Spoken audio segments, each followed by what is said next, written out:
સાયલા તાલુકાના ખેડૂતો દ્વારા મામલતદારને આક્રમક રજૂઆત. ખેડૂત સંગઠન દ્વારા પાક નુકસાન વળતર બાબતે રેલી યોજીને સાયલા મામલતદારને આવેદનપત્ર પાઠવ્યું હતું. સુરેન્દ્રનગરના સાયલા મામલતદાર કચેરી ખાતે ખેડૂતો દ્વારા મોટી સંખ્યામાં રેલી સાથે મામલતદાર કચેરીએ આવેદનપત્ર પાઠવવામાં આવ્યું. Story report by Jaysinh Sarola, Sayla. આ સાહેબ પાસે ઘણી બધી સત્તાઓ છે, બરાબર છે. દરેક બાબતે નિર્ણય લેવાની સત્તા આ સાહેબ પાસે છે. એટલે આપણી રજૂઆત ખેતીવાડી વિભાગ દ્વારા આપણી સાથે જે અન્યાય થયો છે તો એ રજૂઆત આપણે મામલતદાર સાહેબને કરીએ. સાહેબ પણ સારી વાત એ છે કે સાહેબ એ ખેડૂતના દીકરા છે, એટલે આપણી લાગણી માંગણી સમજ છે, આવી અપેક્ષા રાખીએ છીએ. સાહેબ પાસે માહિતી વિશેષ એટલે નથી કે સાહેબ એવું કહે છે કે હું ગઈકાલે જ આવ્યો છું, એટલે આપણે પૂછ્યું કે હું રોકાવાના તો છો ને? સાહેબ કહે છે કે હા રોકાવાનો.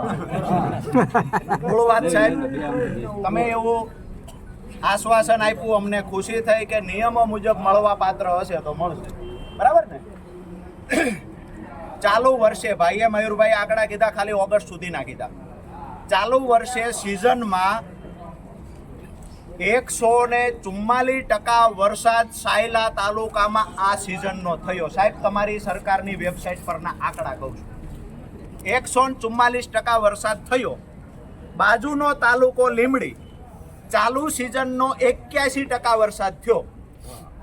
સાહેબ 81% વાળાને વળતર મળે, 144% વાળાને ન મળે, આવો નિયમ હોય ખરા? ન હોય ને? બહુ સારી વાત છે કે સાહેબે સ્વીકાર્યું આવો નિયમ ન હોય. માંગુ છું કે લીંબડીના ખેડૂતોને પૂરતું નહીં પણ અધૂરું વળતર લીંબડીના ખેડૂતોને મળ્યું છે. જ્યાં 81% વરસાદ હતો, 144% વાળા સાયલા તાલુકાના ખેડૂતનો શું વાક છે? મળવું જોઈએ કે ના મળવું જોઈએ? સાહેબે સ્વીકાર્યું કે મળવું જોઈએ. એટલે કદાચ સાહેબ તો પ્રમાણિક છે, આ ખુરશી પ્રમાણિક હશે, પણ કોઈકે તો ગોલમાલ કરી છે.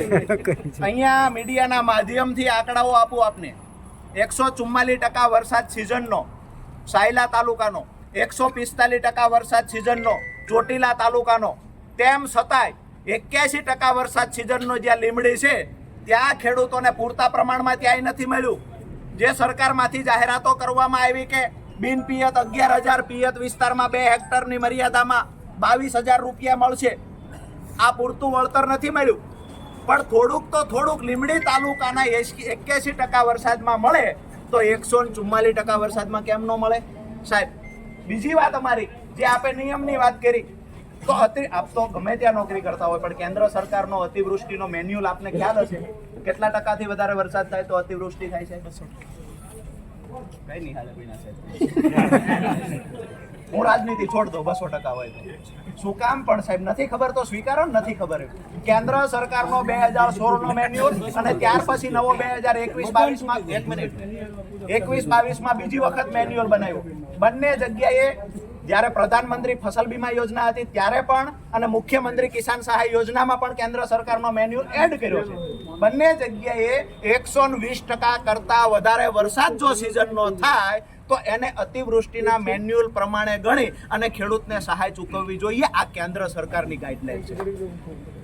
અમારું દુઃખ અને દુર્ભાગ્ય સાયલા મામલતદાર કચેરી ખાતે આમ આદમી પાર્ટી અને ખેડૂત સંગઠન દ્વારા સાયલા તાલુકાના જે પાક નુકસાનનું વળતર ન ચૂકવવાના કારણે ખેડૂતોને સાયલા તાલુકાના ખેડૂતને મોટો અન્યાય કરવામાં આવ્યો છે. ત્યારે અમારા આમ આદમી પાર્ટીના નેતા અને ખેડૂત નેતા મયુરભાઈ સાંકરિયા હોય, ભૂષણભાઈ જોગરાણા, અજીતભાઈ ખોરાણી, પ્રવીણભાઈ પટેલ તથા અમારે રાજભા ઝાલા વગેરે ખેડૂત આગેવાનો દ્વારા આજે મામલતદાર કચેરીએ ખેડૂતના હિત માટે, ખેડૂતના ન્યાય માટે, જે સરકાર કહે છે કે અમારી પાસે પૈસા નથી, અમારી પાસે ફંડ નથી, ત્યારે 1500 જેવી રકમ ખેડૂતોએ દાન કરી અને અહીંના સાયલા ખેડૂતોના નુકસાન હોવા છતાં ખેડૂતોએ દાન કરીને સરકારને કીધું છે કે આવનારા સમયમાં જે સપ્ટેમ્બરની જે અમારી પાક નુકસાની છે એને તાત્કાલિક અસરથી અમને વળતર ચૂકવવામાં આવે. સાથે સાથે જે ખેડૂત પાક ધિરાણ લે છે એ પાક ધિરાણમાં પણ જે 7% જે રિફંડ હોવું જોઈએ એ રિફંડ અહીંની સાયલા તાલુકાના ખેડૂતને મળ્યું છે નથી, તો તાત્કાલિક અસરથી એ પણ રિલીઝ કરવામાં આવે એવી માંગણી સાથે આજે આ ટીમ દ્વારા મામલતદાર કચેરીને આવેદન આપી અને રજૂઆત કરવામાં આવી.